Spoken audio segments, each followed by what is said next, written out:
নমস্কার, কেমন আছেন সবাই? সৌভাগ্য প্রাপ্তি চ্যানেলে আপনাদের সকলকে আরও একবার অনেক অনেক স্বাগত।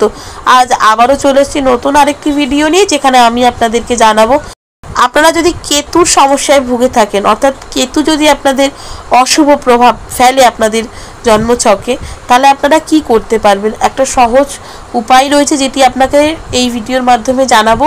তার আগে অবশ্যই বলে রাখি বন্ধুরা, আমার চ্যানেলটিকে লাইক করবেন, ভালো লাগলে বন্ধুদের সাথে শেয়ার করবেন। এই সংক্রান্ত কোনো জিজ্ঞাসা থাকলে অবশ্যই কমেন্ট বক্সে এসে জিজ্ঞেস করতে পারেন।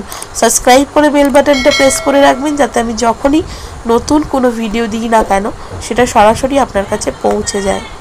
কেতু যদি বারংবার অশুভ ফল প্রদান করে, তাহলে অত্যন্ত শুভ একটি কাজ হচ্ছে ঘরে রুটি বানান।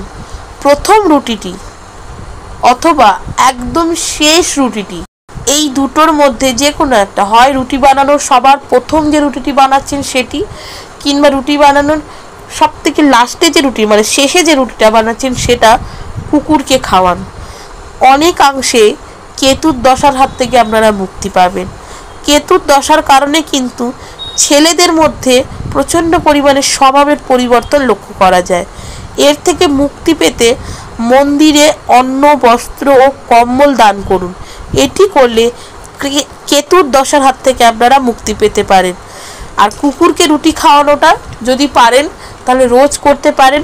আর যদি রোজ করার সামর্থ্য না থাকে কিংবা রোজ করাটা সম্ভব না হয়ে থাকে, তাহলে অবশ্যই যে কোনো একটা দিন, যেদিন আপনার সময় হবে এরকম একটা দিন দেখে অবশ্যই কুকুরকে রুটি খাওয়ান।